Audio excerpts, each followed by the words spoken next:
Welcome to the Run Out. I am Neil Barrett. I apologize for my voice. I've had a cough and it's just messing with everything.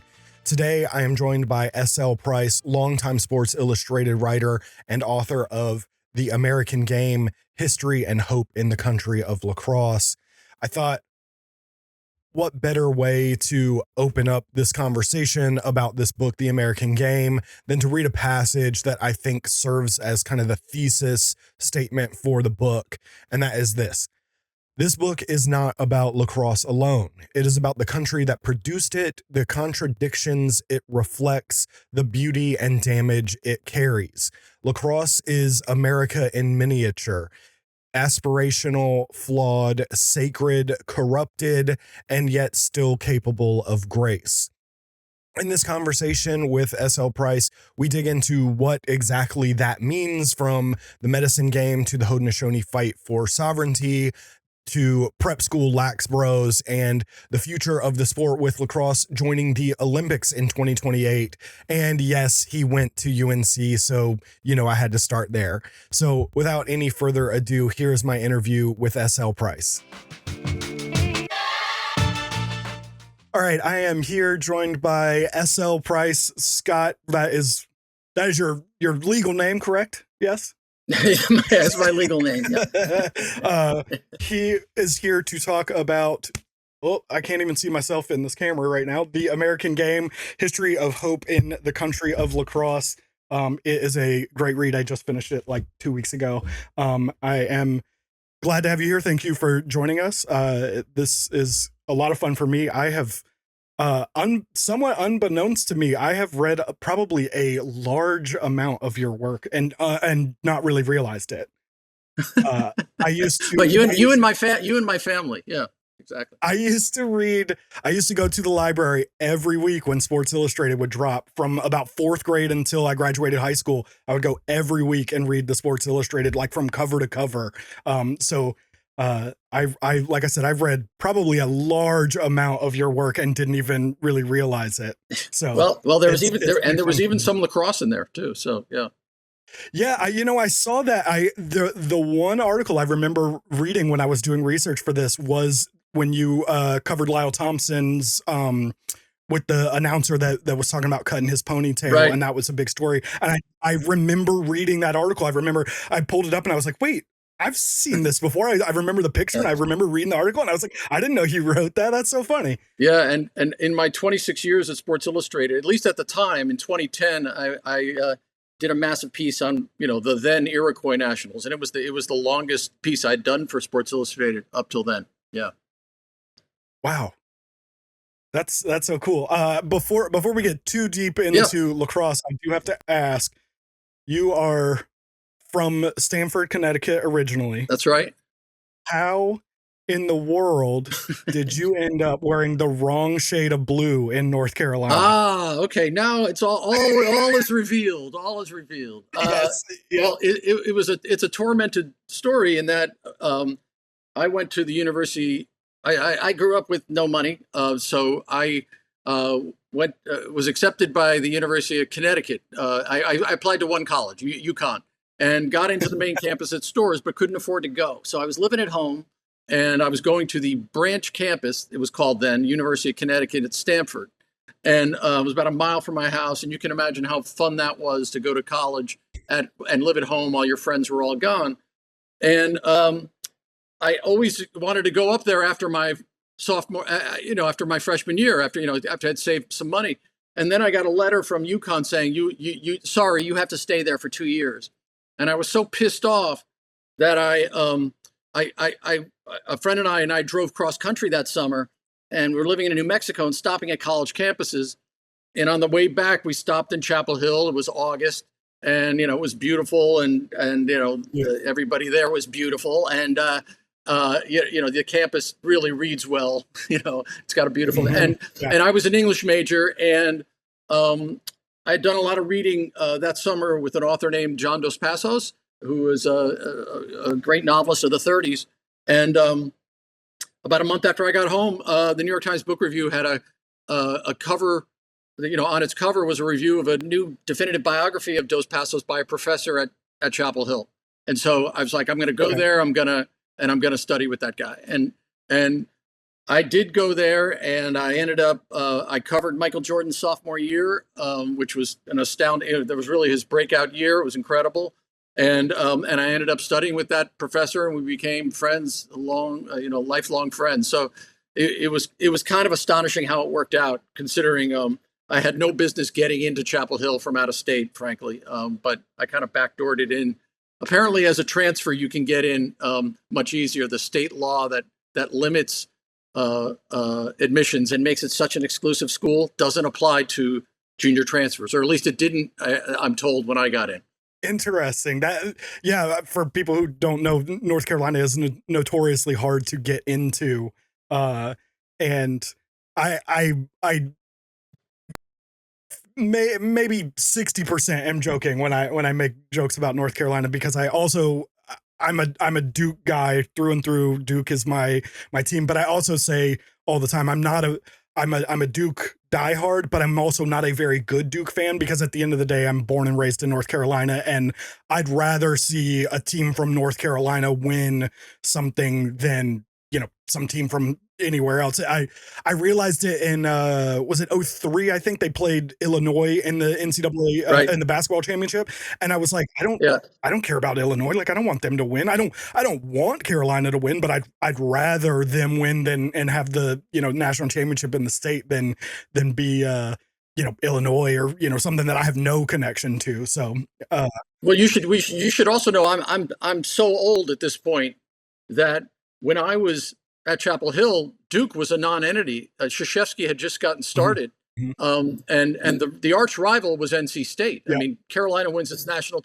Dean Smith wins his first national championship in '82, and NC State wins in '83, and that's what it was all about. And I never really. It was hard to.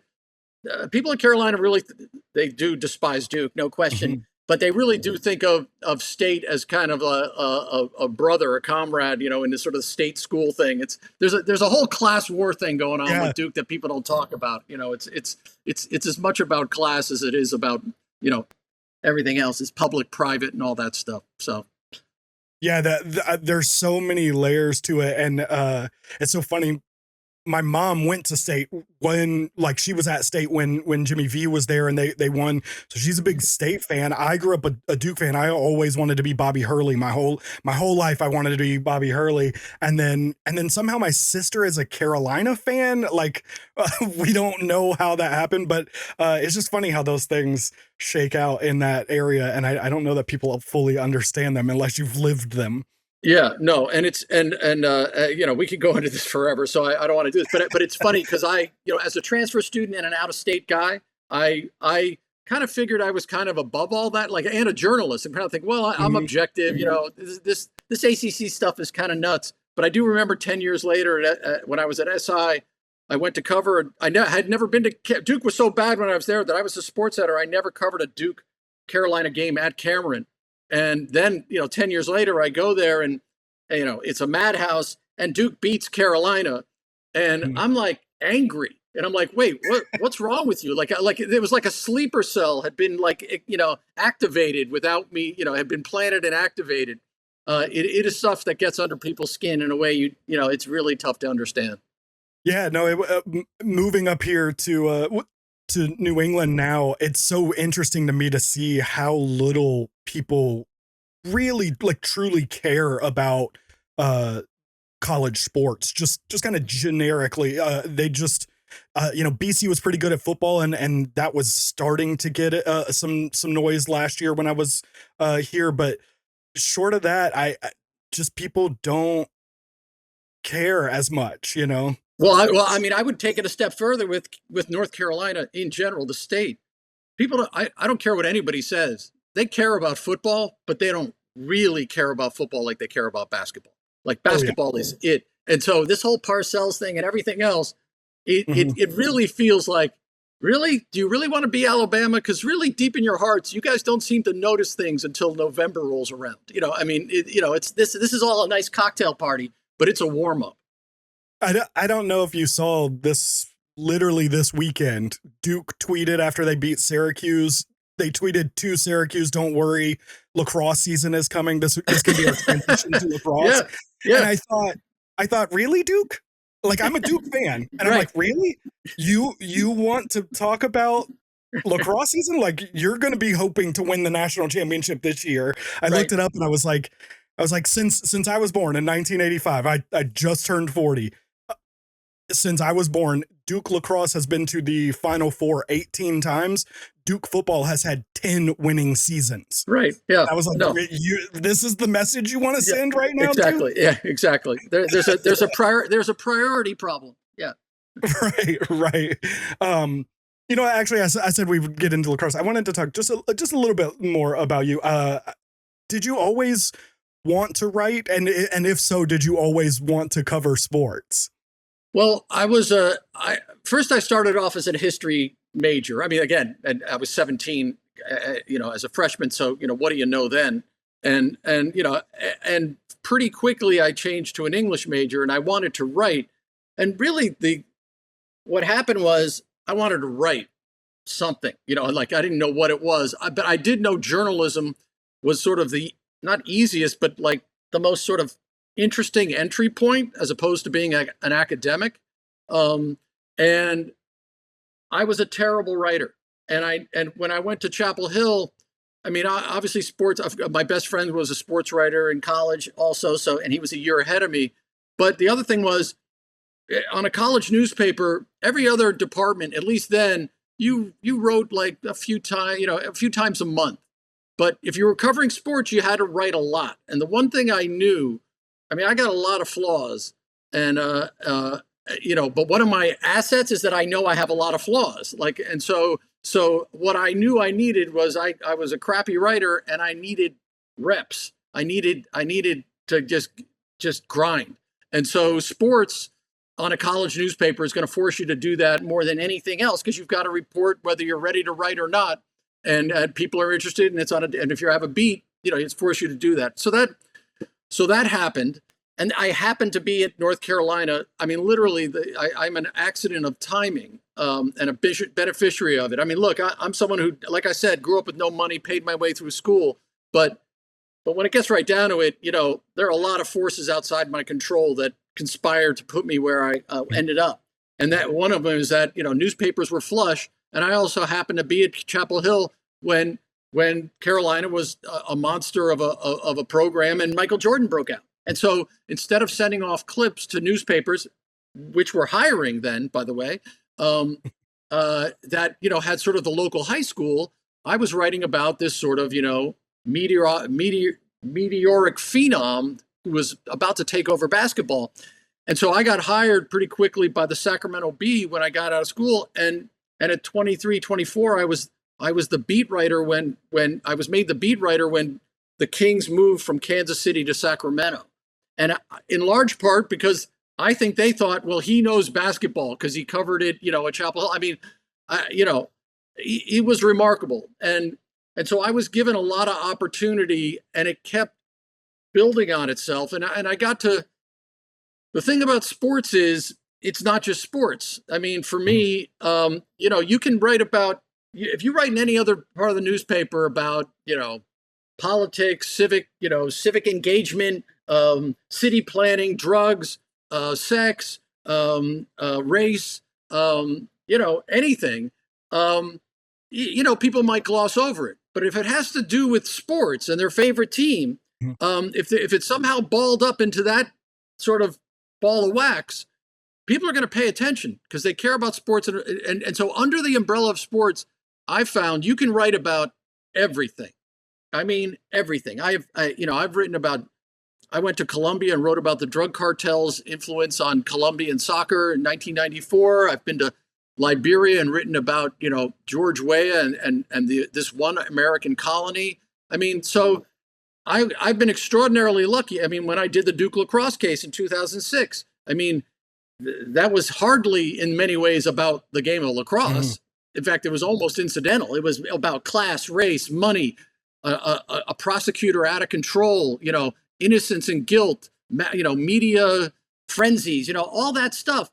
You write about that in another section of newspaper, you're going to pay attention. But if there's balls and bats and and sticks and everything else involved, people are going to pay attention in a way they don't. And lastly, about that, what I found was there's a certain honesty about sports. I mean, you go out on the field and whoever's playing the game can't lie. He's telling you, she's telling you who they are, what they value, what they're about, what matters.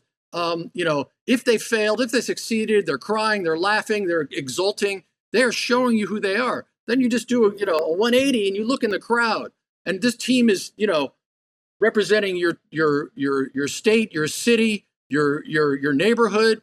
And they're playing a game that you care deeply about, and there's your son or your daughter out there, and those people in the crowd are also showing you who they are, and can't really hide who they are. Like it's pretty expressive and incredibly honest. I'm not saying there isn't dishonesty in sports, but I'm just saying that sort of on the base human level, people care so desperately much about sports, and even people who say they don't care about sports. And I talk about, you deal with any time there's a World Cup, you'll see people who have no interest in sports, and all of a sudden the Argentine who's an accountant who's never pays attention is out of his mind because it's the World Cup. And so, I covered a World Cup in 1990 in Italy, and you literally felt you're at the center of the universe. I've been to 10 Olympics. There are certain moments at Olympics that, there are these quote unquote obscure sports, but there are other moments where this is an expression of national pride and might and emotion in a way and it channels it in a way nothing else does. So as a writer, I'm constantly interested in doing something new, and covering sports. I was lucky because I was indulged by my bosses to do these kinds of stories also, as well as, covering Grand Slam tennis for 26 years or, whatever. But, I was lucky because the story kept changing, because I had the whole world to write about, and the whole panoply of human interest. And, I'm a sports writer.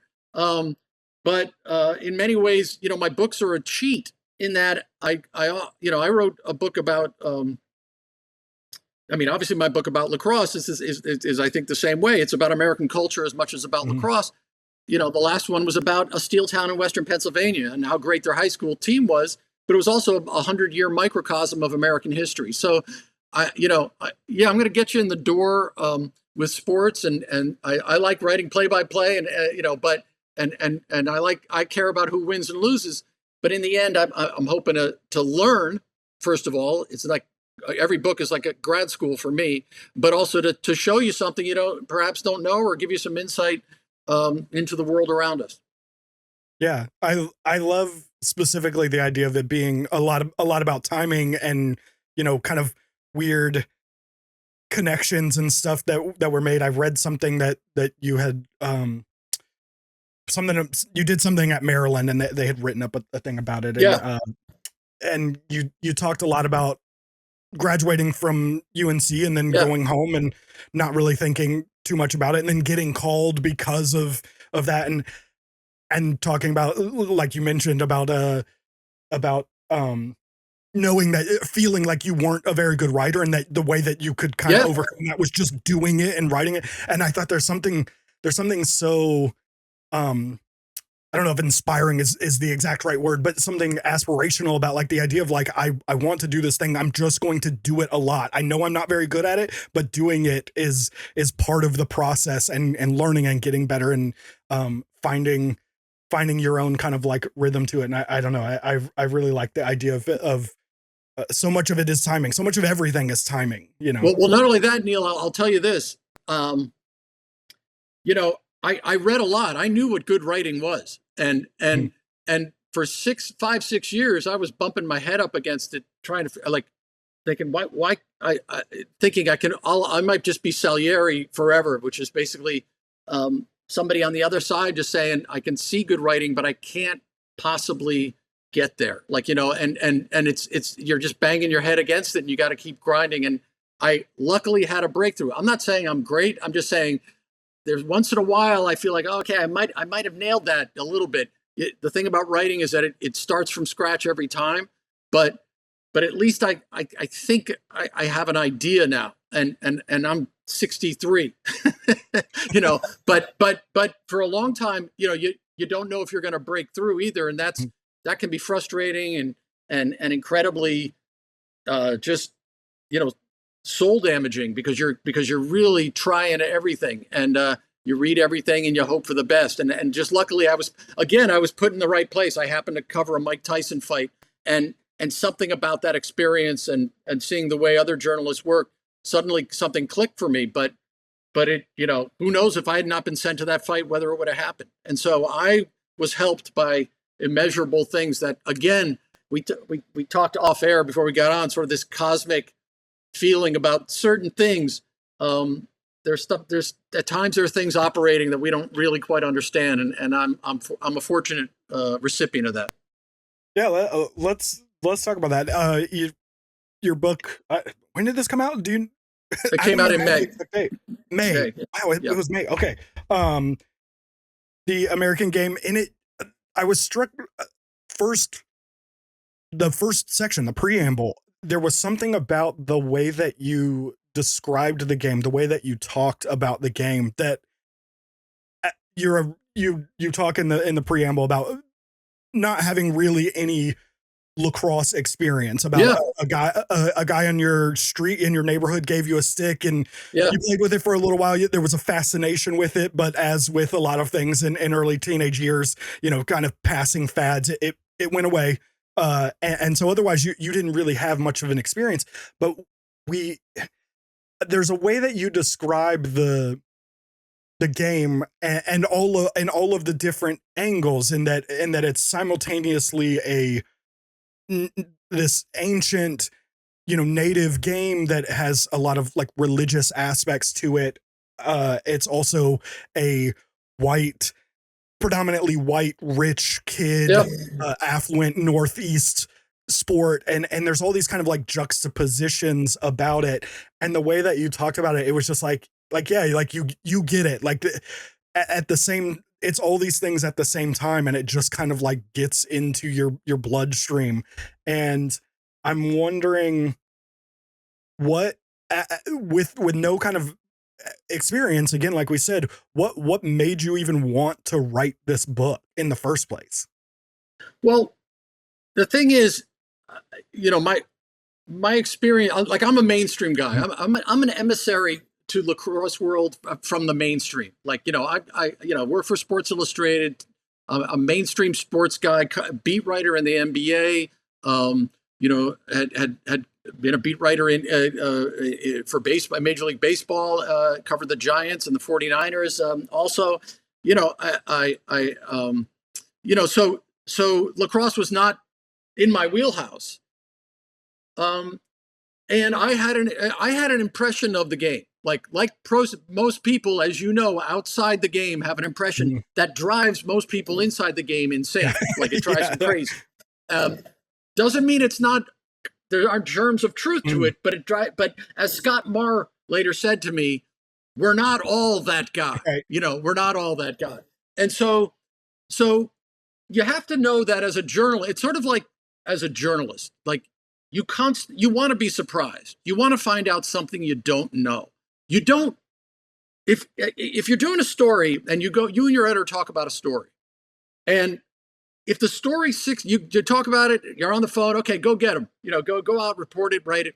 If you come back 6 weeks later, or 3 weeks, or 10 days, or 25 minutes later, and write a story, and it's like what you guys thought it was when you went in, then you as a reporter are not doing your job. You want to learn something new. You don't like the idea of preconceived notions, like, oh, a journalist has a you know what that is? Bad journalism. Bad journalism is, oh, I know what I think this story's about, and that's what it's going to be, and I'm going to tailor whatever facts I get to that story. That's lazy. What I want as a human, forget as a journalist, is I like to be surprised and interested, and I like something to tell me something I don't know. And so when I went and did the Duke lacrosse case in 2006, it's a long story, but at the time that Sports Illustrated sent me down there, there had been a sort of narrative that was already coursing around, which really indicted and all but proclaimed those 3 players guilty. Now, there were behavioral problems with that Duke team. Let's be honest. I mean, it's not, They weren't, they weren't innocent. They were innocent of the three accused were absolutely innocent of the crime. But, to this day, I've had people in lacrosse tell me, how they, kind of thought that whole program and the way that it came to a head with that party, was telling about something else about that program that had nothing to do with the case. So that's within the game. But what I'm saying is, but we went down there, and there's a great reporter named Pharrell Evans who went down ahead of me, African-American reporter, and he immediately plugged into the black legal community in Durham. And immediately they're saying, look, you don't understand this case. We would be all over it if we thought this was valid. There's something seriously wrong with this case. And so that, first of all, set us straight, it oriented us in a different way than I think most of the media at that time. And we just had our eyes open. We weren't going in with a preconceived baked notion. And then, there were plenty of, prep school white kids on that Duke team. Absolutely. But at the same time, I was exploring the exceptions then. I mean, there were the Loftus brothers and Casey Carroll. These were guys who were like sons of firemen and cops, or, contractors who were there, first in their family to go to college. And I'm thinking, well, that's different. And then there was Devin Sherwood, who was the goalie, the lone black player on the team. And he was saying, my experience has been incredibly welcoming. And he had his antenna up for it also. And he still was like, so, and then his father, who was the first black goalie in the history of Duke, so that's one thing. And then, again, as crazy as that case became, one of the things that really stuck with me was over and over, including the Loftus brothers, and we were like, you got to understand, everybody comes in here and says that, we have a pipeline to a firm on Wall Street. And I'm like, what? What are you talking about? And because, pro lacrosse isn't that's not the reward. And again, I'm coming from mainstream sports, basketball, football, baseball, hockey, you play college or you play amateur, and then you move into the pros, you make millions, right? No, that's not the reward. The reward is the network. And I'm like, what network?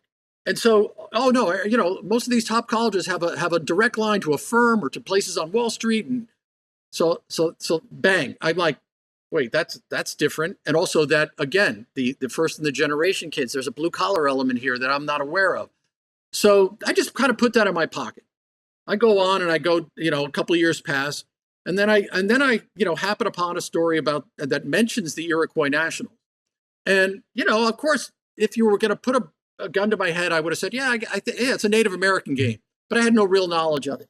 And the idea that on the opposite end of that cliche about the sport, which is valid, because cliche is absolutely valid, but on the opposite end is a people who are lower middle class, who are playing it as a spiritual practice, who play in this dazzling, upbeat kind of way, and happen to be the third best team in the world, and are recognized by lacrosse, this supposedly sort of prep school upper class, which again it is, but that of all sports to recognize and elevate the Native Americans into a position of equality and excellence, I'm like, what? That's a whole different game than thinking about Georgetown Prep or McDonough or whatever. Right. Again, there is lacrosse at those places, but now it's a fuller bodied picture. And then, of course, the growth of the game is women in a lot of ways because of Title IX. And I'm just thinking this sport has a hell of a lot more going on here that I don't understand, and is telling me something new that it's breaking my preconception to pieces. Yeah. And I will tell you that, I've done all these, this is my fifth book, and an editor in 2017, 16, 17 said to me, what are you interested in? I said, you're not going to believe this, but I just can't, this sport keeps nibbling away at me. I don't understand it. I don't understand why it's bothering me, but I know that when something is like that, the one thing I do know is that I think it's a valid story. And so going back to, I don't know much about the game, coming into it, that ignorance pushes me to try and know about it. And the only way to know about it is to talk to everybody I possibly can. What I mean is, if you think I got it, it's not because of me. It's because I did 370 interviews and talked to as many people as possible and got this sort of cross section of emotion about it. And the one thing, again, we talked about it off, getting it. What is it? I mean, there's something about this game that is extraordinary. That really, I mean, you have the roughest touch. Look, this is a bruising game. And not only that, but, a lot of you guys are pretty macho. Like it's a pretty masculine, thing on the male side. Grip. The handshakes are titanic, and everybody's kind of chesty, and But you ask them about when they got their first stick, or what is it about the game, and how and there's this sort of dreaminess that comes over people, and I don't mean softness, but it's like this access to this sort of spiritual, again, not religious, just sort of this feeling. There's something about this stick. I can't tell you how many times, again, Mexican, white, American, Canadian, native, I picked up a stick and suddenly it bit me. I couldn't, I kept walking past it and I couldn't put it, like I walked past it, I have to pick it up. I actually started sleeping with my stick. I mean, I can't tell you how many people said they slept with their stick. I'm sorry. There was just almost, I don't know any football players who's sleeping with their shoulder pads. It's just, and so there's just something there, and there's something in the rhythm. There's something in the weight in the hands. I mean, the natives, of course, will tell you there's something about the wood, that is, and it's lost when you don't have wood in your hand, but because it really is in keeping, an attachment to nature. But they would argue, the Native Americans, and Rex Lyons is pretty eloquent about this, that even though the stick is no longer wood, that original sort of template, the vibration hums through down the generations. And there's just, and I have to tell you, I've covered, all these other sports. The only thing that maybe comes closest to me, again, in my experience, is basketball, in that there are people who, like with the basketball, like once they get, they can't stop. They're dribbling it through the house. They're sleeping with it, so on and so forth. But there's just something about this game that really opens up something in people, and they don't understand it. Like, and that inability to understand it, but to love it nonetheless, and that little bit of mystery there. Everything is so, we got numbers for everything, every sport, that you just constantly, and obviously it's only becoming more and more, and baseball teams have whole rooms of analysts at this point. But there is this X factor in this game that has nothing to do with that, that people can't quite articulate. But it's because I talked to 370 people, because or 370 interviews, and went back to a lot of people, but and it's because people were so willing in this game to talk about all aspects of the game, because they love it so much. They were just waiting for someone to talk to them. I'll defer to a question, but Willie Scroggs to me is one of the perfect examples of that, the legendary North Carolina coach. Anyway, so that's a long-winded answer to, again, this is a long book, so you can tell why it's long now. Yeah. I need another. Yeah, no, it's great. While you were talking, though, I was thinking about I think it's the story. Was it Fred Opie? I think that talks about, like, the first time he picked up a stick and he was like, I knew this was what I was going to do, like, for the rest of my life. Like, I think it might have been Fred Opie, but it certainly was.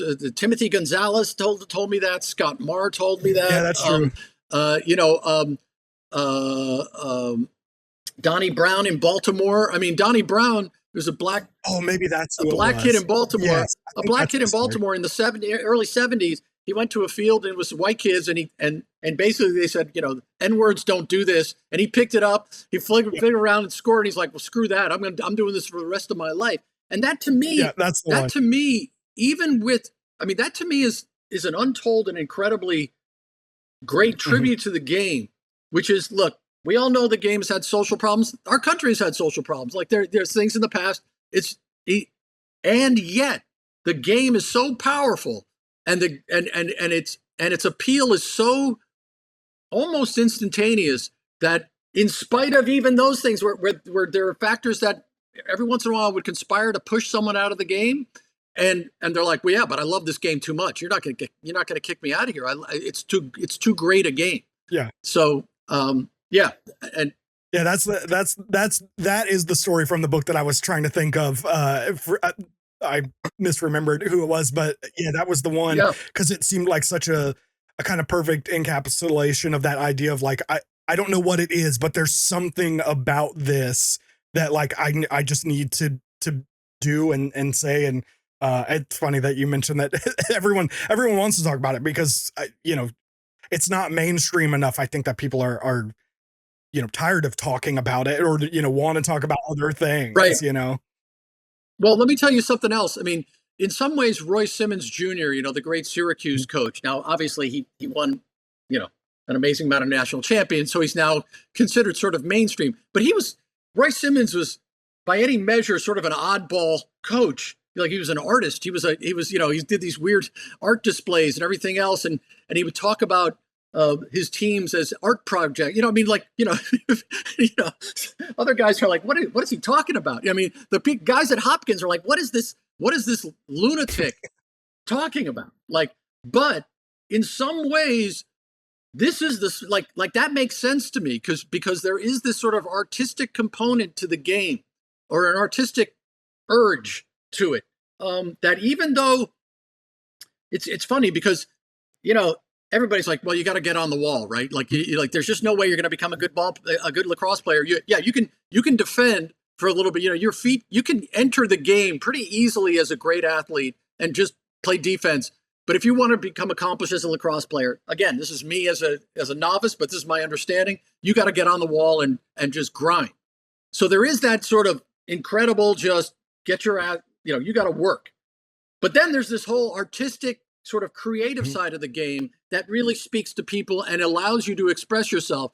And, people love grinding, but boy, when there's, when Randy Stats would drive and then dump some incredible pass behind his head, and you're like, what the hell? And anybody can understand that, that's the other thing. Like, if you've never seen lacrosse before and you see that, you're like, holy hell. And if you've been playing all your life and you're like sort of a guy who's really even against sort of like, well, I don't like that flash and dash, you still know how great that is. And you're both of you out of your seats. I mean, the game really contains, as Walt Whitman said, multitudes. I mean, it's pretty amazing. Yeah, I think that's one of the things that I have always loved about the sport, is that there is no right way to play. There is no wrong way to play. There is no, like I said, I grew up wanting to be Bobby Hurley. And when I was 5'6" in 11th grade, it was like, yeah, I don't think that's going to happen. but that wasn't a thing in lacrosse. Like, there are certainly smaller guys, there are bigger guys. You can play fast, you can play strong, you can there's no right or wrong way to play. And I think that's one of those things about the game that people just love. Well, one other thing is that, as elitist a sport as it's portrayed, and certainly, like, again, it's a cliche. I mean, I explore the cliche, but I also really love going into the exceptions to that. It's an incredibly democratic game. And what I mean by that is, you don't have to be 6'8", and you don't have to run a 4.240. Like this is a game that actually rewards, I think, the good athlete faster than any other sport. What I mean is, for example, I know this doesn't happen much anymore because of specialization and travel and all that stuff. But here's a game that, like, in the late 60s, the first black player in Hopkins history, Joe Carlton, was a basketball player. He had never played lacrosse, right, in high school. He'd never seen it, never played it. He comes to Hopkins, and his sophomore year, he's recruited and he's playing defense. And we're not talking about, D3, team that wins 5 games. We're talking about national champions. Have a guy who just walked in, who's just a good athlete. And that wasn't rare. Like, a lot of people were introduced to lacrosse because they played football and their coaches wanted them to do something in the spring. But what I'm saying is like, you can pretty quickly, like, you can't, there's no chance someone's going to do that in baseball. Like, it takes years to figure out how to play baseball. And there is no way that Nick Saban in Alabama is just, that basketball player, yeah, we're going to put him in the backfield. No chance. And, but But in lacrosse, that happened, and the game rewards just a good athlete faster and than almost any other sport. It's extraordinary. Yeah. So you took 7 years of writing this book, and I heard you on, I think it was a different podcast. You were talking about being sent to Pakistan to cover a Pakistan-India cricket match. Yeah. And having to spin up not just on the game of cricket, but on several hundred years of like geopolitical history. Yeah. And you talked about the fear of like, you have to be in a lot of ways an expert. You have to know what you're talking about. You can't just say things. I'm wondering about the experience of like spinning out. Admittedly, you had 7 years for this book, not right. Maybe 2 months for that article. But what was that kind of experience like for you? Well, I have to say, I was. You have to know that. So I started this in 2018 at LaxCon. First person I met at LaxCon was Steve Stenerson, the head of U.S. Lacrosse at the time. I was at that LaxCon, by the way. You bumped into me. You didn't say hello. And so, but I sort of started there, and that was at a time, and that's pre-COVID, but already access because of the Players Tribune and all other for media, it's becoming less and less in mainstream media. You are getting less and less access to athletes, to coaches, to general managers, and frankly, that's to the detriment of we as journalists don't like it because we want to talk to people, but it's also a detriment to the readers because you're not getting sort of like information that is critically at least parsed, and then you get 2 or 3 more sources, and you're trying to like figure out what the story is. And so it's been very difficult. And then COVID happens, and it shuts down completely. And ever since then, all sports leagues have simply used COVID as we certainly didn't need the media then, and we don't. So it's really become an afterthought, and it's sports coverage has really suffered. That's why you have on podcasts, on not lacrosse podcasts, but on mainstream podcasts, more than that, you have like some media insider talking to another media insider because they, I'm like, really, you're ESPN? Like, why are you talking to each other? You can't get it. A head coach, like they, I mean, it's just unreal. But I get it but the point is, in lacrosse, people were overjoyed to see me. They couldn't wait to explain to me their game. They've been waiting all their lives. And again, I'm not. Obviously, people have been talking, but there aren't many lacrosse books, and there isn't that much lacrosse coverage. Certainly outside of May. It's just in mainstream media, and of course, as the mainstream media space has collapsed, there's even less room for it. So here I come, and I can tell you that I can count on one hand the amount of people, and less than one hand, who said they didn't want to talk to me.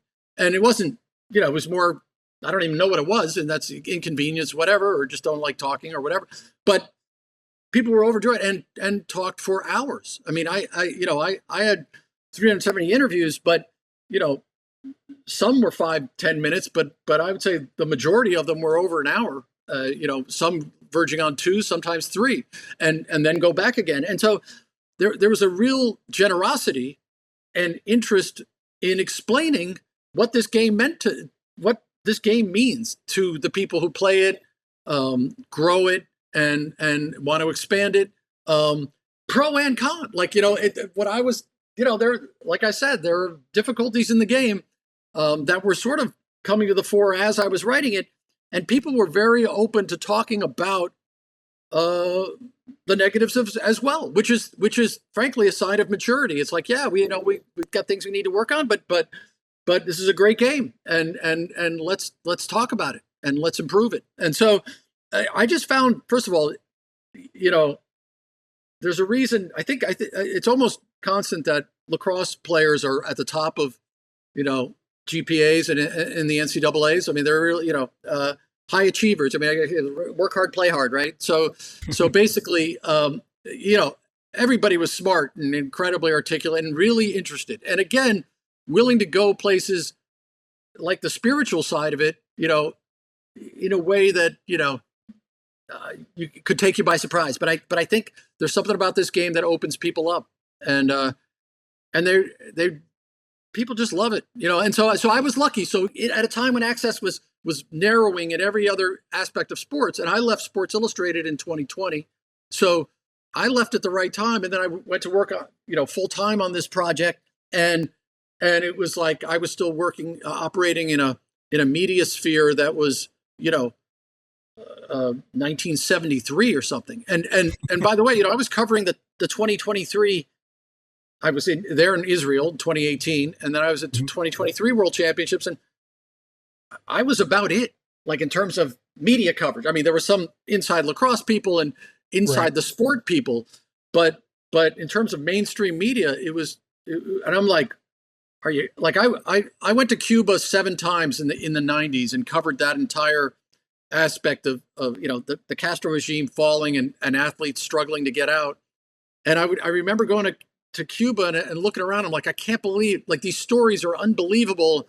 And this story is so vivid and human. Where is everybody? Like, there was no one else there. I kept looking over my shoulder. I'm like, well, no, all right, just me. All right. Well, it's kind of how I felt with this book. I mean, I found it to be a great gift. The sport was so generous with me, I have to say.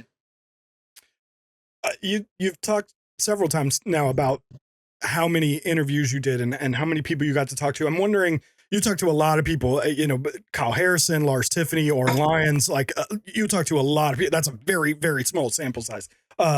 Who's the person that stuck with you the most? Well, I mean, Oren is special in that he's Oren Lyons. Everybody in the game knows who he is. And he was in many ways he was absolutely my introduction to the Iroquois. I met him, downtown Syracuse in 2010, the Haudenosaunee. But I will tell you, well, there were a couple people who were really, first of all, Miles Harrison, Kyle's father, his story and his just deep interest, intellectual depth, perspective, generosity, and fire. Like, that's the thing. It's like the Harrisons come off as, incredibly nice people, and they are. Kyle and his mom and his dad, they are. But there's some real steel there, and obviously you don't become a Tuarotan winner like Kyle did without having that there. But and so Miles was absolutely one of those people. Willie Scroggs, who, the North Carolina coach, because I happened to be in North Carolina when Willie was there, but and they beat Hopkins twice, and for me that really was in many ways the breakout of the game, South, in an emphatic way, and Willie was this, again, he was one of the things that really struck me about lacrosse and grow the game. And again, counter to this sort of image of the game that I explore as well in the book is how many of the people who stretched the game, the boundaries of the game, were blue collar, not they all came from blue collar backgrounds, not prep school, riches. And Willie Scroggs and Kelly Amonte Hiller and Brian Holman in Utah, and of course Bill Tierney. Bill Tierney's the son of a beer truck driver. I mean, it's like Willie Scroggs is so Willie Scroggs tells this story, and like I said, it's like he's an epic figure in North Carolina, and I don't think he's ever told this story about his background and his dad. He was a crooked cop who got kicked off the force, and Willie got between him when his dad was going to try and kill his mom, and then Willie, after basically disarming his dad and whatever, ends up walking his dad to the hospital, and Willie grew up dirt poor. He's working in a rain. His mother was working in a raincoat factory in Baltimore to make ends meet, and Willie was parking cars at Memorial Stadium. His story was extraordinary. and he desperately wanted to be head coach at Hopkins, and it just never worked out. And then he goes and ends up sort of pulling the Oedipal act and kills Hopkins, kills Daddy. It was just extraordinary. And so I found him great. I mean, obviously Lars Tiffany is a central figure in the book, and I talk a lot about him. Scott Marr was incredibly gracious and generous, because he, for the first time, talked about how he has a bipolar condition, and it kind of led to him having this vision, and the connection to the Native American game came out of this condition he has, that he's had under control ever since college. But he was on the ground at Memorial Stadium, seeing a vision of the Iroquois playing a medicine game for him. That he opened up to me was incredible, and I'm so grateful for that. And Selena Lasota, the great Northwestern player who played for Canada. It was really the core of their next generation, and because of the residential school thing, sort of revelations, said, I just can't play for Canada anymore. And she didn't make any kind of deal of this. This was just an internal decision. She didn't let people know until 3 weeks after the competition that she had taken part in, that she was going to play for the Haudenosaunee and switch her essentially renounce her sporting citizenship in Canada. These were all stories that hadn't been told before, and I wanted, first of all, I think the world of these people in general, just as people, forget lacrosse figures. Their walks are so incredible, and they make the sport so rich. And so, but I have to say, Bill Tierney. I mean, the list goes on and on. And there's this, and there's just this essential. Overall, again, I'm not saying that everybody's like this, but there's essential sort of core honesty, like people just and real happiness to engage and speak their story. I was so fortunate. Yeah, I like I said, I started playing this game in 2001. So coming up on 25 years now. And there were lots of stories in the books that I had never heard. Like you said, Scott Marr had never really publicly talked about his bipolar. Like I said, born and raised in North Carolina. I am probably a product of Willie Scroggs' impact in North Carolina. And when I was coming up, we were just starting to shift to like the Charlotte kind of dominance in North Carolina. But when I started playing, it was still like Durham, Riverside, and a lot of those triangle area schools that were created. Their programs were created because of what Willie Scroggs had done at UNC. And I didn't really know a lot of that stuff until I was reading this book. And I don't know, it was really fascinating to hear. Like I said, I've been in and around this sport heavily for 25 years, and there were so many things that I didn't know that were coming out in this book. So I was really grateful to hear some of these stories and the way that they were handled, which kind of leads me to the next thing that I was thinking about was there's lots of heavy stuff in the book. Like I said, I started playing in 01. I am a Duke fan. Although ironically, funny enough, you were talking about Duke not being good at basketball in that period when you were there.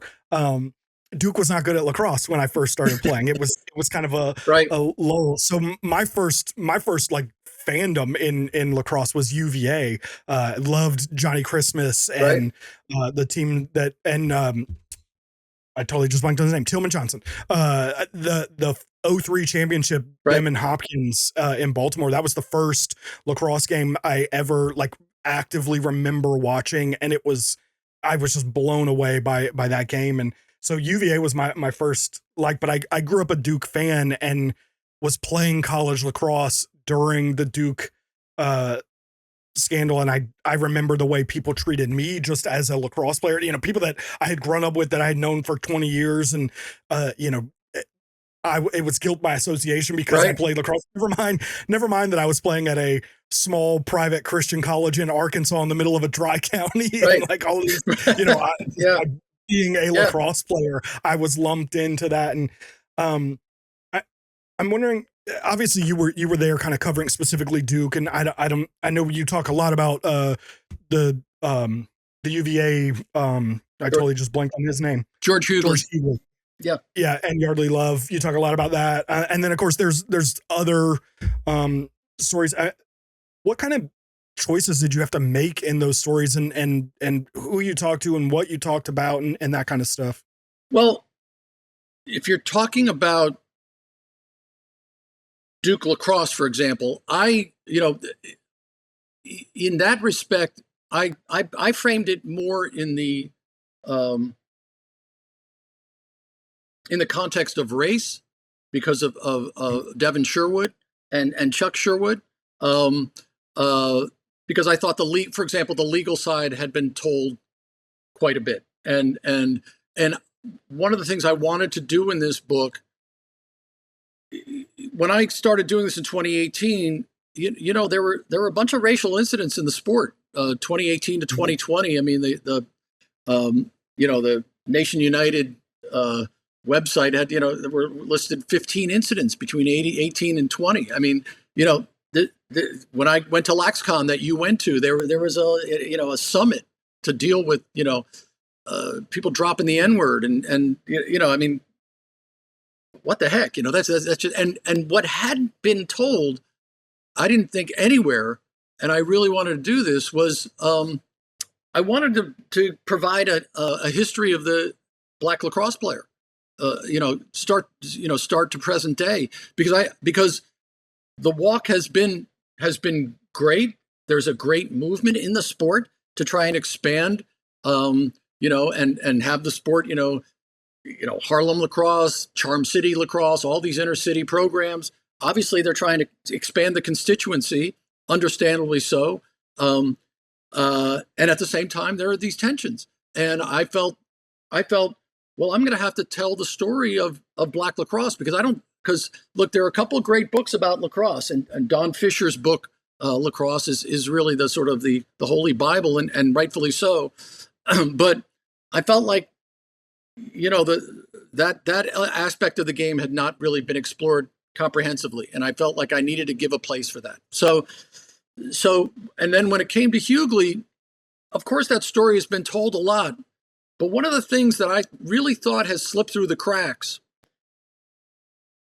is the history of drinking in this sport and binge drinking. I mean, every NCAA survey has lacrosse either at the top or right near the top. I think the last one had ice hockey, suddenly kind of edging past it. But in 2018, 22% of NCAA players said that they were using cocaine, used cocaine.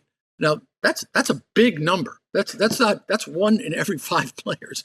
So the idea of substance abuse in this game, work hard, play hard, I thought not only needed to be dealt with because certainly with fentanyl and everything else, it was starting to have fatal effects, but also in the Hughley instance, I really felt that, rightfully so, obviously the Love family concentrated on relationship violence, and that is a worthy cause.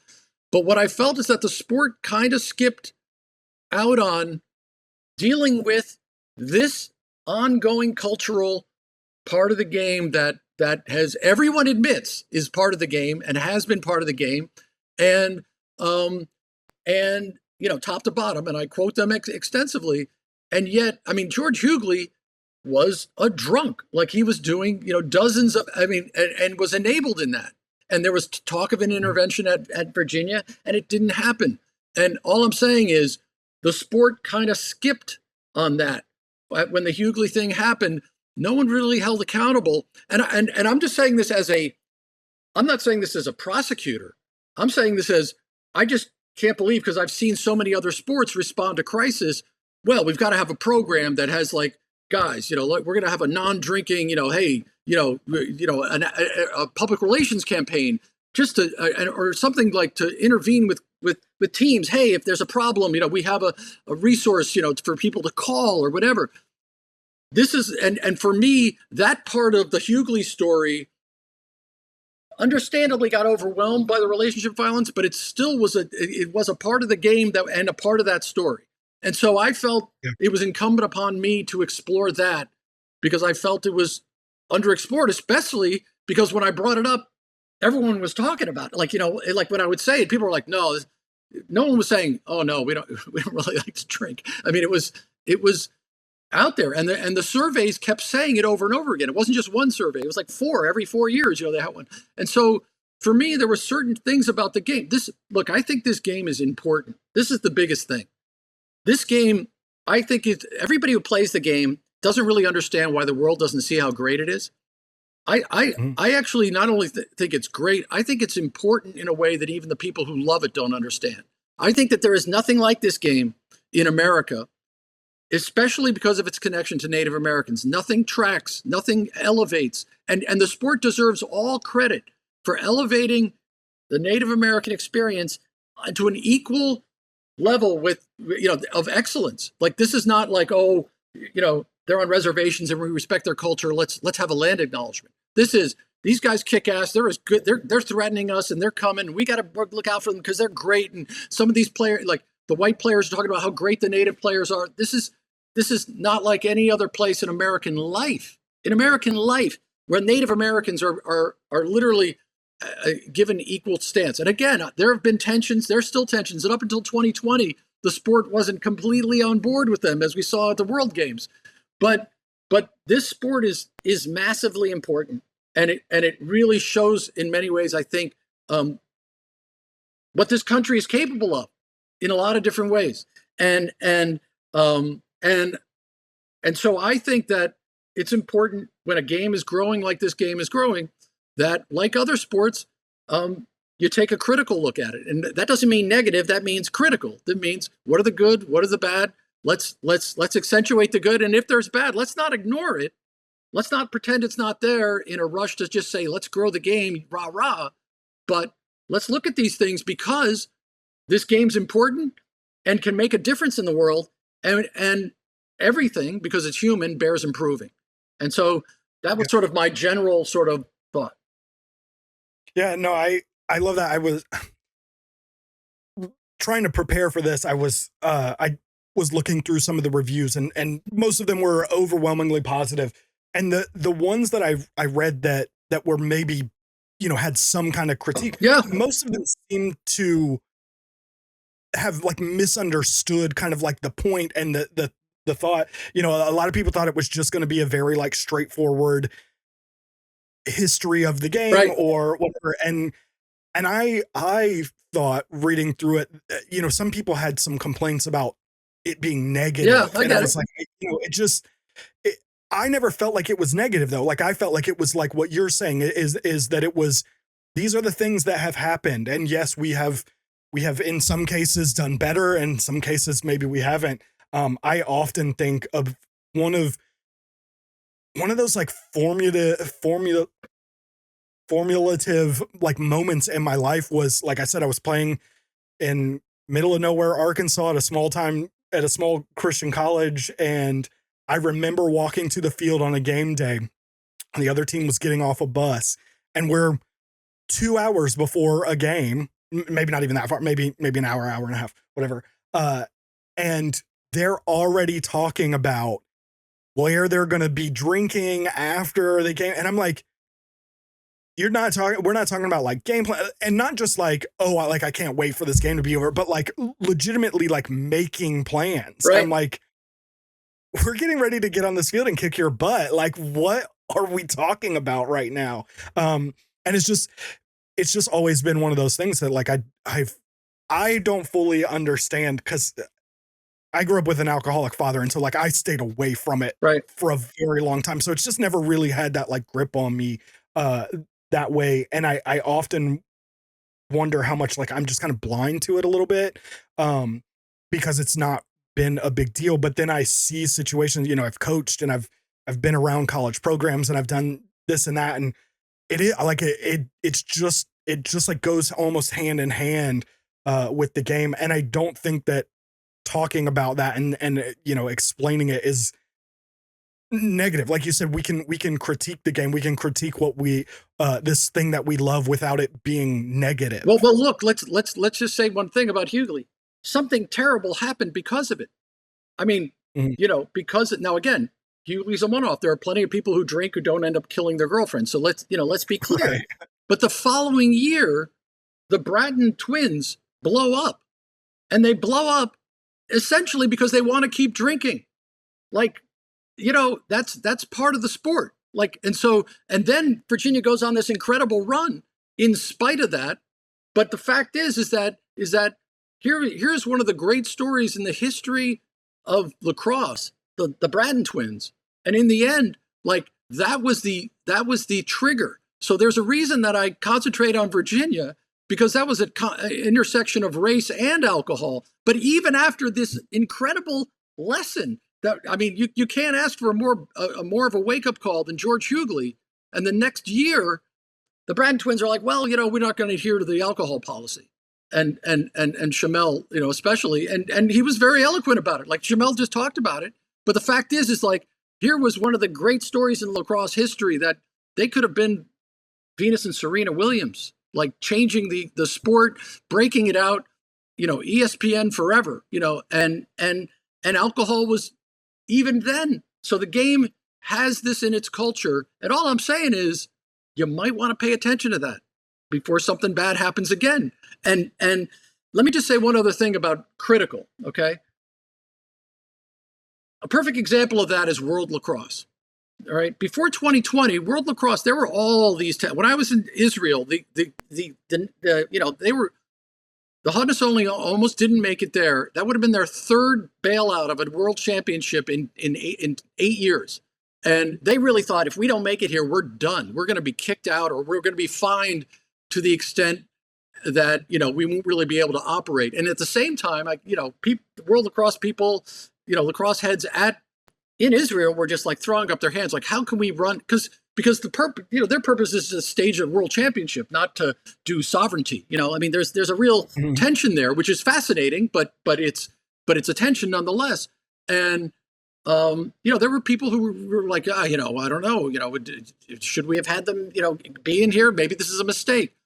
And then World Lacrosse, then the World Games come for Birmingham, and again, this sort of has been shunted onto the World Games as well, that, they decided, but because they follow Olympic rules. But World Lacrosse certainly didn't kick and scream in any way to stop that from happening. It was just going to happen.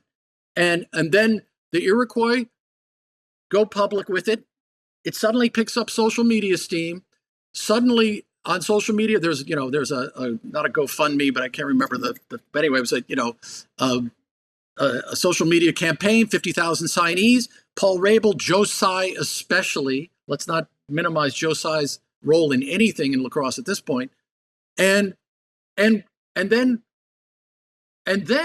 one of the greatest stories in the history of sports, I would argue. Again, Ireland lacrosse gives up their place so World Lacrosse backs down. World Games backs down. Ireland lacrosse gives up their place in one of the great sort of examples of sportsmanship.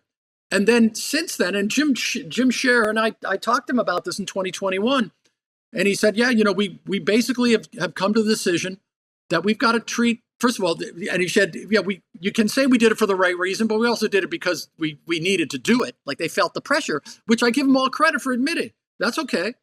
And we've now decided that we're going to decide that we've got to look at the Iroquois as an asset, not a liability. And since then, they've been fully on board. So the grow the game sort of sense of just PR is, well, we'll just talk about how we're all together and everybody's behind the Iroquois. But I actually think that process that I detail in the book, I detail because that's a human evolution in thought. And it showed the power of protest. It showed the power of social media to change minds. It showed the susceptibility of authority. And we're looking forward to the IOC now. So same thing, to public pressure. And what I'm saying is that process is human and real. And there was real progress on the part of World Lacrosse. And it's an admirable progress. And it should be celebrated, because at least as far as I can tell, they're fully on board with it, with pushing the Haudenosaunee as far as possible into the Olympics as they can. But, part of that is quote unquote negative. Yeah, I outlined the fact that people were irritated by the fact that the Haudenosaunee almost didn't make 3 world championships, which is frankly pretty understandable. But you got to talk about that and then show the progress so that we can understand it and not just say, oh, well, they've always been on board. Not quite. But again, 1987, they elevate the Haudenosaunee and the Iroquois in a way that no other sport has, and the sport deserves all credit for it. But its bumps and bruises to get to this point has been fascinating and is instructive, I think. Yeah, I don't know that people fully understand. I think a lot about Kathy Freeman and the 2000 Olympics in Sydney, right. And how similar but like opposite that really is. And it feels like a lot of people inside of lacrosse, not so much world lacrosse people and stuff, some of the like higher ups, Yep. Josiah, Paul Rabel, those guys that you mentioned, certainly they probably have some understanding of this, but just generally speaking, like the general lacrosse population doesn't have a full grasp of, in their mind, I think it's as simple as, well, they created the game, they should be able to play. Right. Can you lay out briefly what some of the other side of that is, like the IOC's side of maybe why that isn't necessarily going to happen? Well, the IOC's position has been pretty emphatic so far. Now, this is up until Kirsty Coventry took over in July as the president. So my understanding is that, obviously the Haudenosaunee are going to try to talk. They perhaps have even talked to her already, but are undergoing talks, whatever. We'll see what happens. I think World Lacrosse and the Haudenosaunee are certainly in conversations, either pre-conversations or conversations as we speak. The IOC's position has been firm from the start, which is that, that basically the Haudenosaunee, if they want to play, the Haudenosaunee want to play under their own flag. They want to walk in under their own flag.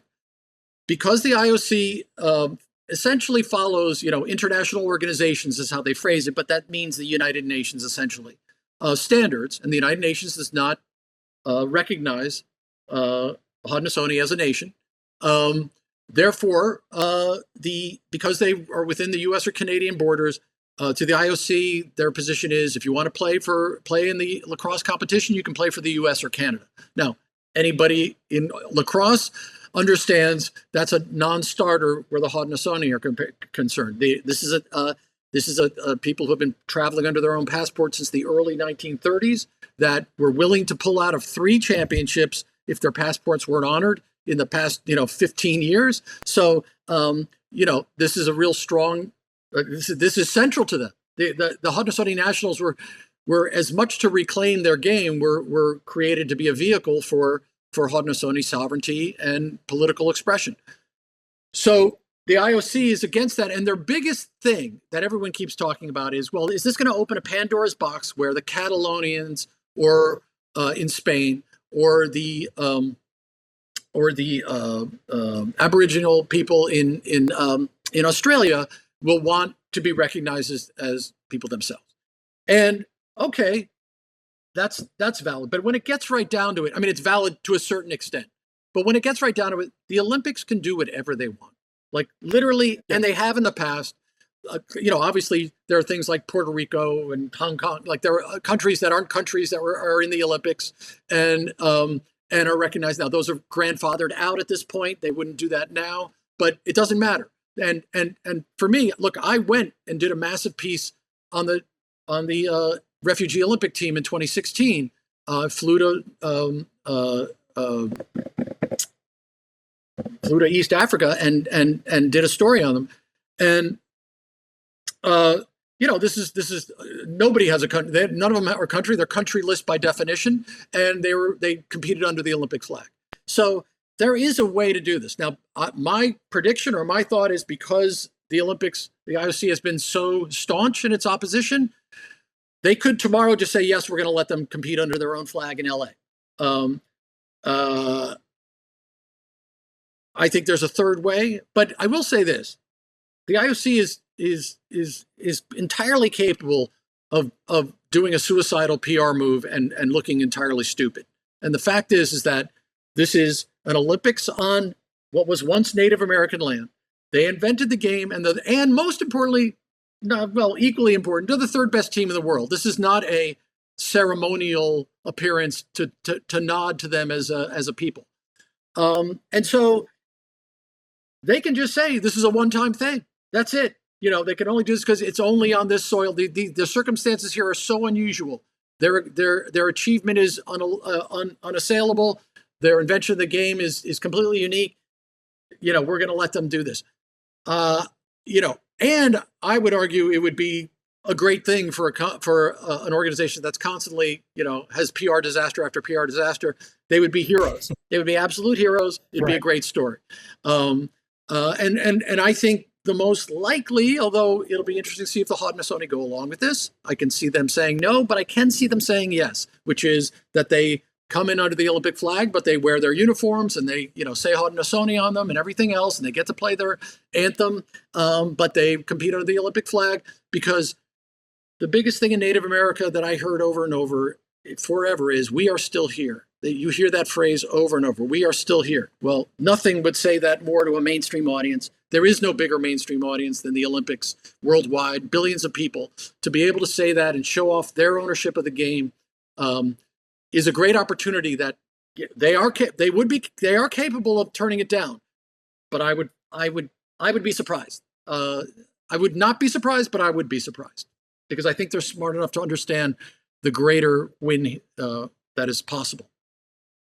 Yeah, with that kind of precursor, what do you think the Olympics means for lacrosse, and what are the risks? Like how does the cost benefit analysis, I guess, of joining the Olympics? Because one of my thoughts is I think a lot of people think that, okay, lacrosse is just in the Olympics now, and I don't know that enough people are aware that it's not really in the Olympics. No, it's a one-time thing. Yeah, it's a one-time thing right now. Right.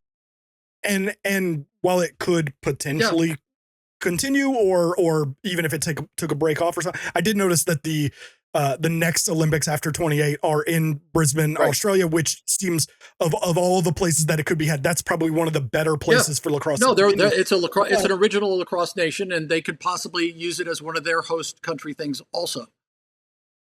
But it still could be one of these maybe two Olympic things and then be done. And this might be a little heavy-handed, but there's an element of it, at least a little bit of the soul being sold in the way that we've created sixes, and that, we have potentially the Haudenosaunee not participating, and all these things. And I just, there's a trepidation that I have about what the future of this game looks like if the Olympics isn't the success that everyone is hoping it will be. No, it's a great question. Now, again, there's sort of an internal and external thing. I mean, as a lacrosse purist, I think, and I assume you are, like most lacrosse, like, sixes, they have to be dragged kicking and screaming to sixes. Now, there are people, I have heard people say, like, I think Lars Tiffany, like, hated sixes, and I think he's kind of like come around to it. I mean, there's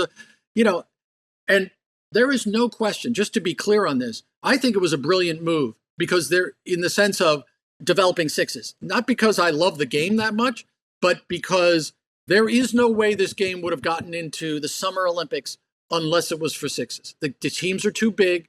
The world champ, the outdoor game, field lacrosse, the rosters are too big. The field is too big. The lack of action is stultifying to some people. I know that the clock has been instituted, but still, it's the field, everything about it. Like, this was a very smart move. Jim Scher, all credit. Steve Stenner, the Blue Skies working group, everybody who put it together. So if you want to get in the Olympics, it was a good move. I mean, I will go 30,000 feet up. Like, this idea of the game of lacrosse, right? Now, if we're talking about lacrosse, you're not the Olympics. The good thing now is there's not overall, there's not a rift between World Lacrosse and the Native Americans. Like, they are allied, and the villain potentially is the IOC, not World Games, World Lacrosse, ignoring them like there wasn't in the, you know, for the World Games in Birmingham. But from 30,000 feet, just look at the optics. Again, the mainstream, when I tell people I'm working on a lacrosse book, and when I tell people I published a lacrosse book who are not lacrosse people, there are some people who are like, oh, really? And then there are other people whose eyes just glaze over, just like when I would say I'm going to a lacrosse game, like, because they're like, oh, I don't want to read about, you know, prep school kids. Like, you know, I don't want to, you know, I don't really care about how great Hopkins is. You know, it's an elite school. You know, they don't. But then when I would detail the Native Americans and detail the women and detail the blue collar elements and detail all these other things about it, immediately they'd be like, really? I didn't know that. Oh, that's interesting. So for me, and I think for mainstream America, now, again, I make it clear in my afterword, this book is not comprehensive. There's not a great history of college lacrosse in here. Like, if you're a Maryland fan, you're pissed off at this book because you're like, where are we? And I get it. But you know, that's not what I came here for. That's, you know, if you want to write or read or look Maryland lacrosse history, all power to you. But that's not this. But it's not about, you know, the history of Boston College women's. You know. I mean, it's just not that. But it is what interests mainstream America about lacrosse. It's where the game has tripped into the mainstream in the past, and I've had to like explain it and understand where, good and bad, the game has tripped into the mainstream. And so my argument is, I know that no one in lacrosse wants to hear this, but Paul Rabel has said this, and I'm saying this. Duke lacrosse, not so much, but the Hughley thing still sticks with people because it sort of stamped this idea of it being an elitist game. He came from Landon, you know, and people still bring that up. And I'm just saying to you that if lacrosse is played in Los Angeles without the Haudenosaunee, whether you like it or not, even if Japan is there, you know, or Israel, or well, that'll be interesting. But the point is that if it's just basically, you know, college kids who have gone and played for their national team, you know, but who played in the States, it's gonna be. I think it's not going to play well in mainstream America. I think it'll be like, oh, that's a fun, fast game, but it's sort of like what we thought. Most of it is the white kids who are coming from elite schools or whatever. And yeah, they're really good. And boy, the game's fast. But, you know, okay, good. You know, let's go see the gymnastics, you know. And if the Native Americans are not there and lacrosse is there, first of all, they're not going to be happy. There will be protests in social media. And there will be the idea of, well, they're having our game. You know, we invented this game, and they're holding this on our soil and without us. And you know, the Canadians took the game, the Americans took the game, and now the Olympics have taken the game. That's not a good message. And mainstream America is not going to be like, oh yeah, great. And so I do think that it's going to be interesting because I mean, I write in the book, and I know it's very pie in the sky, which is, well, if the Native Americans, if the Haudenosaunee are not allowed in, there should be a walkout. And the coolest thing lacrosse could do is to say, we are with the inventors of the sport and the people who did this, and we're going to go play a medicine game down the street. And everybody who wants to come see serious lacrosse, this is where we're at. Now, again, there is no chance that's going to happen because people are so invested in the Olympic thing. I get it. Yeah. But the response of the Americans and Canadians who are allied and have put their support behind it is going to be extremely important. And I feel like there has to be something that they do to elevate and exemplify their support for the sport to survive what will be a black eye if the Haudenosaunee are not playing there, whether they like it or not. What the message will be is, well, lacrosse is having the sport and the Native Americans are shut out. That's it. And no one's going to know, like Josiah and Paul Rabel and the American and Canadian, you know, lacrosse, you know, federations, you know, were fully supportive. They're just going to know they're not there.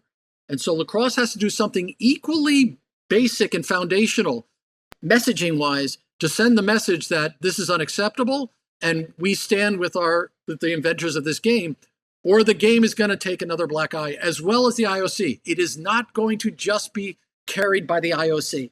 The game will, I believe, have a bruise on it just because of the optics.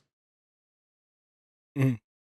Yeah, no, I agree. I think there's a lot of, I think what I loved about the book was some of the it sounds bad. I loved the politics of it and like seeing what can feel very black and white from a certain perspective from just kind of a general one of the examples, and I hate to I feel like I'm almost like I'm bashing the Haudenosaunee, but one of the examples that I have thought about so much was Oren Lyons saying that part of their thing about wanting to be in the Olympics is so that they can take the US to court. Yeah. And it was like, oh, I mean, when you read that, when you see him actually say that, it's like, well, yeah, no wonder for so long they've tried to keep you out of the game, because they don't want that. And whether they should or they shouldn't, or, right. They should, notwithstanding, like, it makes so much sense why they wouldn't. It's not as simple as they're the creators and they should play the game, even though we feel like it should be that simple. Right. Yeah. And look, it's deep and it's complicated and it's not simple, and it's not easily boiled down to an advertising slogan of, grow the game or rah, rah, rah. It just isn't. Mm-hmm. And frankly, that's what makes it an interesting, complex, and beautiful sport.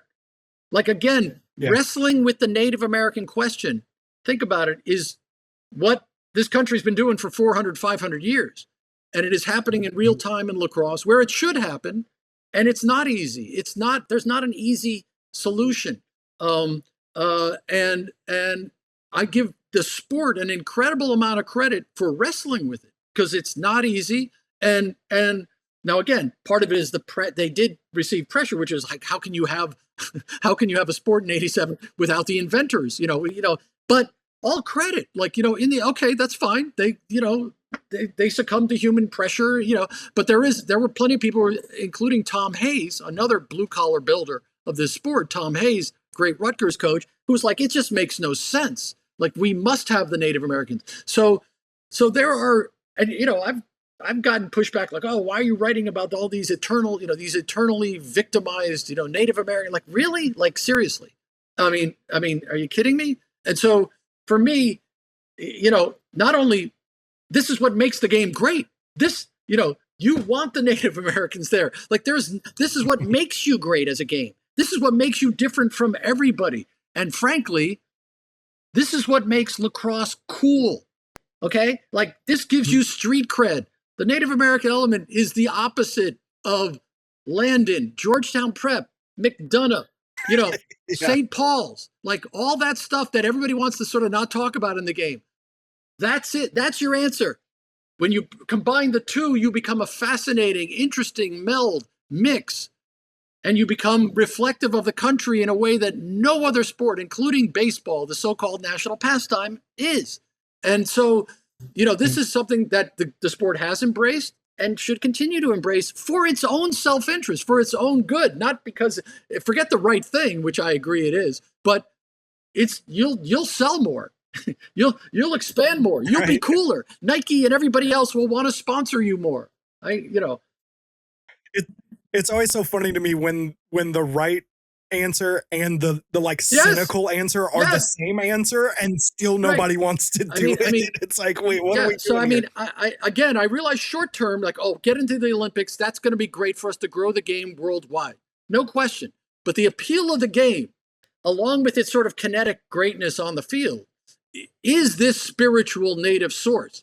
And when you talk to people in the game, they all come back to that eventually. Either they pay lip service to it or they mean it. But either way, you can't avoid it. And nor should you avoid it. It's something to be celebrated. And again, I actually think it's an example. I think it actually serves as a template for a lot of other elements and problems in our world, in our country. I mean, this is there were no more basic enemies than the Native Americans and the settlers. And here we are playing together. Like, okay, something, and yes, there are tensions. Let's admit the tensions, but we're moving forward. I mean, that's why Lars Tiffany is so important in this book. because Lars Tiffany grew up rich, grew up outside Onondaga, but was steeped in the Onondaga culture. Told me in 2019, if it were up to me, his father's a Marine. If it were up to me, I would rather be an assistant with the Iroquois Nationals than a head coach at Team USA. And then, and again, Dom Starja like brings down Zed Williams, an incredible achievement. Zed Williams graduating far from home like that. I mean, it's incredible. And the welcome that he got from all his teammates, and that he didn't drink. They were like fully respectful of that. I find that incredibly telling. But Lars and then becomes head coach of the 2023 team. I mean, that's a braiding of the white upper class prep school game and the native game in a way that I think is unprecedented and, for lack of a better word, kind of beautiful. And So, I mean, the sport's moving forward. I mean, there's a reason hope is in the subtitle. I mean, I think it's moved in a hopeful direction and continues to do so. And the last thing I want to say is, I mean, I did this for 7 years. I found it endlessly fascinating, which tells me a lot. Like when we were saying, like all the gradations of the politics, this is a very deep sport, deep history, deep politics, deep emotions. And that lends it an importance that, again, I think that even people in the sport who love it don't quite see. I mean, it's really an important American institution. Yeah, that's a perfect way to wrap it up. We talked a while. I know we could talk probably the whole rest of the day about it, and we could probably get back into UNC Duke basketball or something if we really wanted to. I didn't even. I had another couple more UNC Duke questions about lacrosse, but we'll leave it there. Thank you so much for joining me today. I really, really appreciate it, and everyone should definitely go and pick up a copy of The American Game. It is a great book, a great read, if you are a lacrosse fan or know of a lacrosse fan at all. Thanks again, Scott, for joining us. Neil, thank you for the time and consideration. I really appreciate it. That is my conversation with S.L. Price. His book, The American Game, digs into every corner of lacrosse, the beauty of the game, the trouble, and everything in between. I figured the best way to kind of wrap this conversation up was with another line from the book that I think kind of leaves us on a little bit of a hopeful note, and that is this: the soul of lacrosse may be contested, but the possibility of a game that heals, that includes, that restores balance remains. That possibility is what keeps players, parents, coaches, and keepers coming back. It's what makes the struggle worth it. The American Game is out now, and if you care about where the sport has been and where it's going, it is absolutely worth your time. It is currently available in both hardback and ebook platforms and can be found, generally speaking, wherever you find books, on Amazon, Barnes & Noble, Hudson Booksellers. You can even find it on Audible as well as Spotify if you like to listen to books. Additionally, if you are in the Boston area, Scott will be at the Boston Book Fest on October 25th, where he will be discussing The American Game as part of a panel called Sports Beyond the Scoreboard, as well as if you are in the DC area on November 20th, Scott will be part of a panel called Sovereignty, Lacrosse, and the Haudenosaunee Olympic Controversy at the MLK Junior Memorial Library. Both events will be great, and I encourage you to check them out. Brandon and I will still be taking a break for the next couple of weeks, but we will be back just as soon as the NLL starts. We are starting to hear some very good things about the CBA negotiations through back channels and whispers and all that kind of dramatic stuff. So hopefully that is a good sign and we can get going with the season without any delays. Let's all keep our fingers crossed for that. And Brandon and I will see you guys the first week of November. So until then, we'll catch you guys in the comments.